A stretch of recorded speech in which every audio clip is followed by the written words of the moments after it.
So I just made a video covering how to get your license in Japan.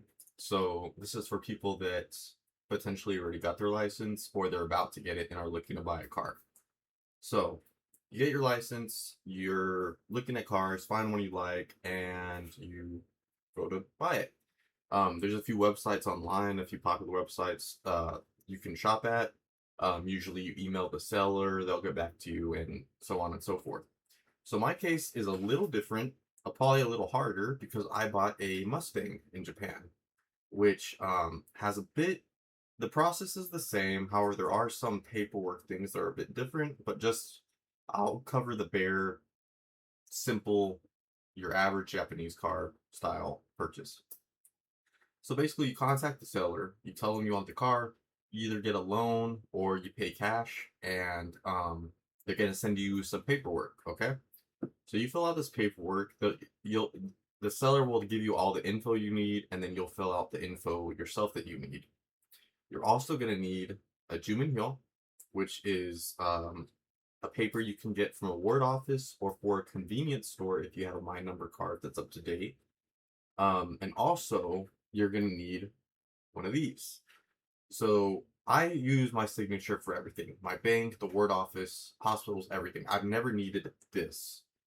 However, for this specific purpose of buying a car, you need not only this, you need to go to the ward office, and there is think of it like a notary, kind of. You're stamping it a paper. It's a special paper, which the seller will tell you the name of it. You go to the ward office, you ask them for that sheet of paper, you stamp it in front of them, and they basically kind of notarize it. And they say, hey, this is that person, this is his stamp, this is him. It's basically a notarized signature approving the purchase of the car.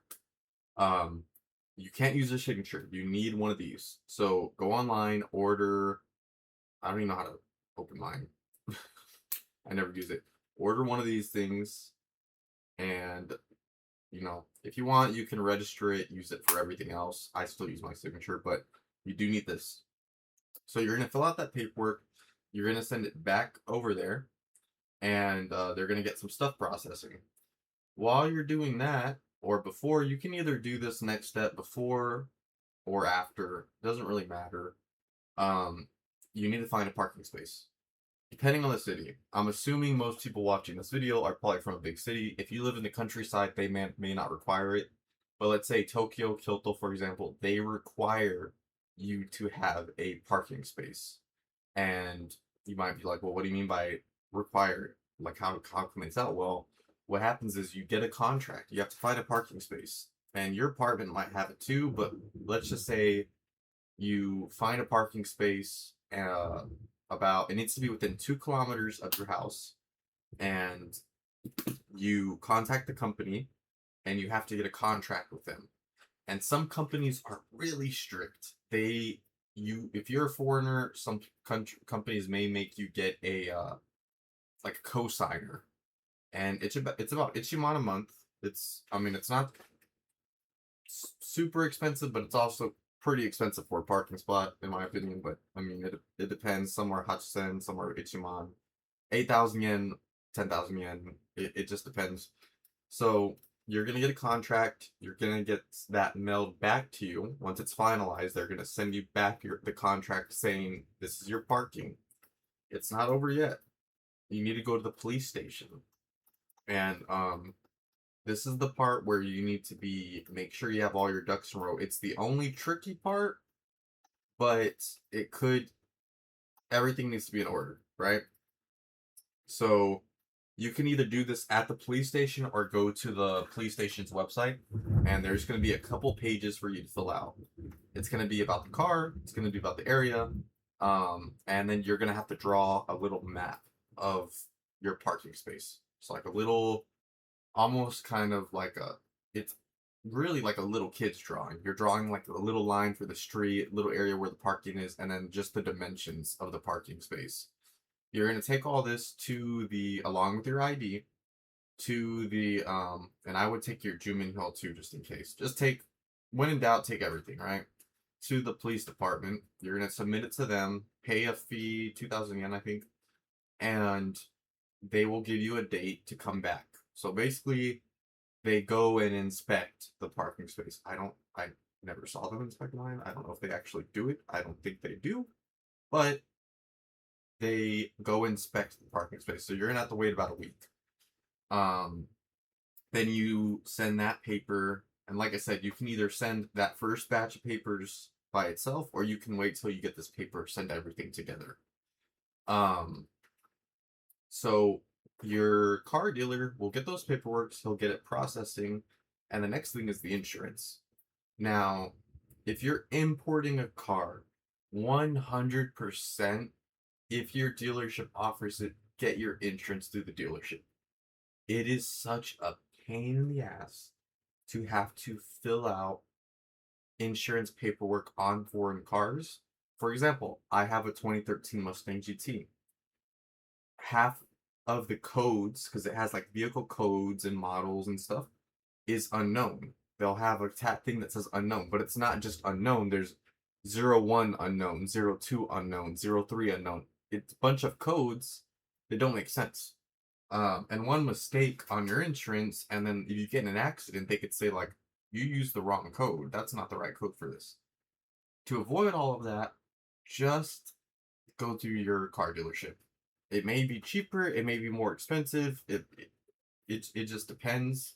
I have, I think, sample insurance through my car dealership, full coverage, everything, and I think it's gonna get cheaper next month. But because your age, it's like America, your age matters. I think it's about Neiman Luxen to what is that?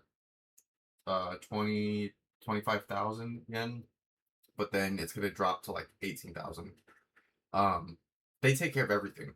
They know the vehicle, and usually if it's an import vehicle, they're gonna um already have experience dealing with it, because a lot of regular car dealerships or regular insurances, let's say you have a Mustang and your engine blows or you get in an accident and the bumper breaks, they're not gonna know where to get the parts from at all. Like they're not gonna know how to source it. They're not gonna know any of that. An importer will. So if you're importing a foreign car, go use the process is pretty much exactly the same as a Japanese car, but go through the dealership for insurance. I cannot stress that enough. One little mistake if you try to do it on your own to save a couple bucks, and you might get in an accident and they could deny you on some BS. So, yeah, I mean, that's pretty much it. The process is pretty straightforward. It just takes a long time. I think it took about a month and a half from when I paid cash. I didn't go through a loan. From when I paid for the car to when I actually got to go pick it up. Um, and that's partially because, I was late on some stuff. So I would say the process is about a month. So just, submit all your documents, get everything prepared, and then just make a date to go pick it up. I wouldn't have it delivered. I think it's overpriced to get a car delivered. The quote was insane. Just go pick it up, take a day off from work, go get it, enjoy it, and then also you can make sure it's not a linen. If you're driving, I drove 4 hours back when I picked up the car, and during that drive, you can feel what's wrong. Okay, this doesn't feel right. This doesn't feel right. Take it right back. You know what I mean? Um, that's why I recommend don't drop it off, because they can say, well, the drive must have happened on the tow truck or this or that. It's like, no, I drove it 30 miles and I started hearing the engine knock or whatever. You know what I mean? So that's my advice. If y'all have any questions, y'all can put it in the comments. I'm probably gonna make another video after this explaining what it's like to drive an imported car in Japan. And if you are like me and you want American, let's say a Mustang, Camaro, whatever, Challenger, it's, quite different. So I'll cover that in the next video, but I hope this helps some people. I know it's not the most in-depth, but it's not, you know, it's not the hardest thing ever. Just go online, find a car you like, contact them, they'll send you the paperwork, and just make sure you got one of these. You know what I mean? All right, y'all have a great day. Take it easy.